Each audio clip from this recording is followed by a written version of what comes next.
Yeah, I have big worries about Musk being in politics now. We all agree that he's a great disruptor in technology. He's a genius there.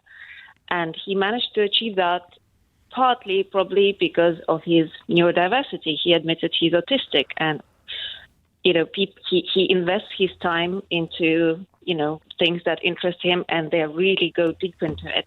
Yeah. Now that we will not deny, but moving into politics, we should also have in mind that neurodiverse people have troubles understanding social interactions, empathy. It's just, it's a deficit. So why would so many people be happy to have a person having an influence on a public opinion via X? Why are they happy? Because he's inciting very far-right, very dangerous ideas, and he's trying to he's targeting Germany as a core of EU to break it. They're trying to push the falling organization already, and he's also trying to get his hands into the British politics and the reform. That's very, very worrying. And I suppose, Catherine, the question is whether, I suppose in a way, we've got to divorce his politics in one sense away from it. We might not like his politics. People who listen to this might not like it. His politics is evolved. But isn't the question a more fundamental one? Should anyone, whatever their politics, have that much power? It is dangerous because power for humans it's difficult to actually handle power with responsibility. We've seen it so many times in history when money and power, derail individuals who had good intentions or were, more or less solid in their principles. So I think the fact that he bought X, that's where it already went wrong. But we don't have any regulatory limitations, I guess. Catherine, you're grateful to you. I've long thought that what we're going to be looking at is a hegemony of billionaires running the world, and I suspect possibly that Trump is a puppet of the extreme right wing. Nobody storms through like that in power somewhere. I'm sorry, nobody storms in, takes power like that with altruistic motives. Nobody. And remember the Heil Hitler salute. And that's not the only worrying example. Yeah, he said, well, I don't think he's actively... He said that it was interpreted in the wrong way, but yes. Well, he would. Yes. And this man has limitless power over minds, absolutely limitless. He can make impressionable kids think anything he wants. So we're looking at future generations. Remember what the Jesuits said, and I paraphrase. They were conditioning children to think what they believed.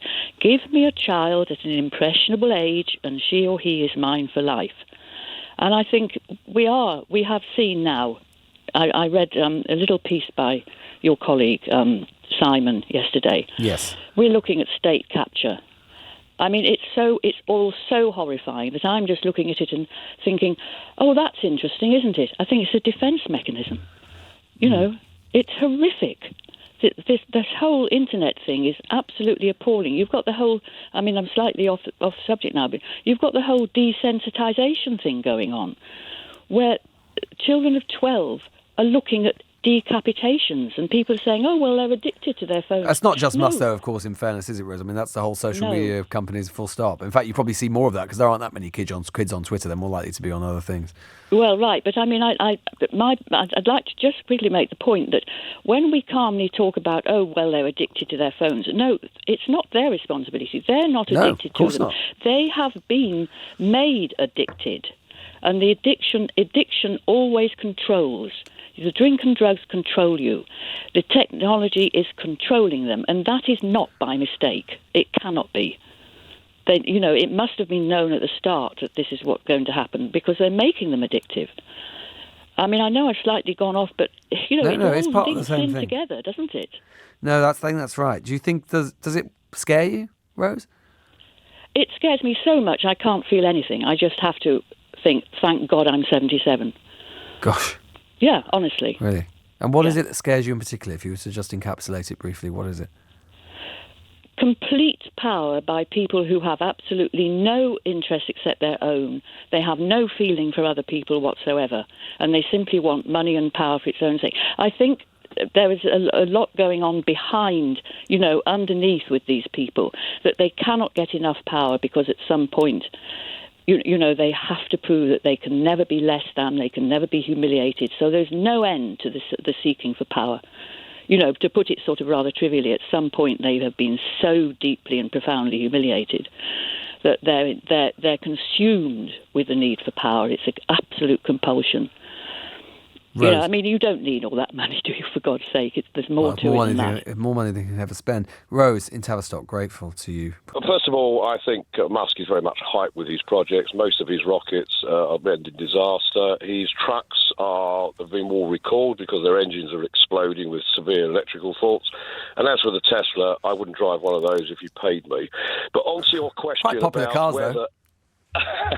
Onto your question about whether someone like that or anybody like that should have influence, absolutely not. It's extremely, especially someone as flawed as him. And in fact, if you remember, Dominic Cummings was the same sort of situation where he was dragged into the government by Johnson. Absolute power does corrupt, absolutely. And someone like him who hasn't been elected by the people, it's a very dangerous precedent. What could catapult him out the door is the fact that him and Trump are both extremely insecure, narcissistic, and have egos as large as the, should we say, the dome. What happens is if he starts to undermine Trump, which I suspect he may well do, then Trump will see that as a threat and get rid of him. But I'm totally opposed to people like this being brought into government with, no experience. I suppose the problem is, Simon, is that it's absolutely, there have been people who have been close allies of a leader, been brought into government many times across time and space. That is not unusual. I think what's unusual here is the fact that he is operating outside, both within and outside of the system at the same time. He doesn't have an official position. There's no one that can scrutinise him. It's not clear what he's doing and why, on whose authority. Yeah, that's true. You're right in what you say in terms of other people have, because obviously all politicians have advisors, private advisors, but it's the access he's been given. This is the very dangerous part. He's got his own office in the Oval, the Oval, which is unprecedented. And yes, you're right. He could be sitting there doing things that no one knows what even Trump may not even be aware of. So I think it's while there's nothing wrong in having advisors, which of course all politicians do, who usually work on a private contractual basis, but it's the access to government legislation.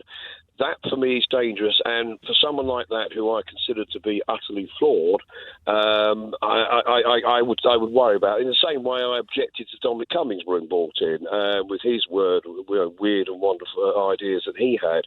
And that's why I'm always opposed to the House of Law. That's why I want the House of Lords abolished and the second House set up with elected representatives. I'm very much opposed to that, having that kind of power in very small hands where you're unelected. All right. Simon, grateful to you. Let's talk to Lee, who is in Melton Mowbray. Lee, your thoughts on this? Good afternoon, Lewis. Good afternoon. Yes, well, I think the big problem with Musk is if you look at the history, he made a lot of his fortune through PayPal, acquired Tesla. He then, set up SpaceX. All well and good initially. But I think the first sign was Ian Hislop was right a couple of weeks back was when that chap went to try and rescue those children in that cave, and Musk wanted to get involved, and his response when he was told he wasn't needed was to call him pedo guy. That sent alarm bells ringing in my mind. Then he was going to acquire X. When he acquired X, after inflating the cost, the way that the employees were treated with absolute disdain.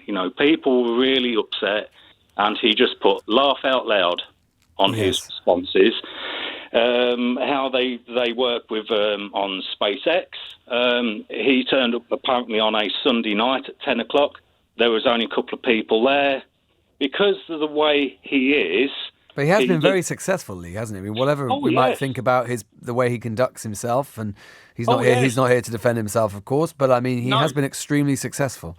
Oh, of course, and that's the thing is you can't deny that he's a great visionary when it comes to technology.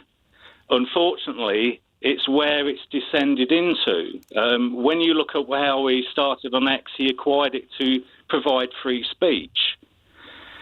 What that invited was your likes of your Andrew Tate and the others to come back on, who obviously came very much to the fore. But it's the direction of travel with all of the support for all these various far-right groups, the AFD, Geert Wilders, and others, and the conspiracy theories that are coming through. You look at the California fires, the danger, the misinformation, the lies that were coming out of there. You know, Gavin Newsom is a great governor, but the attacks and the lies, the fact Gavin Newsom had to set up, people to counter that instead of trying to deal with the fires.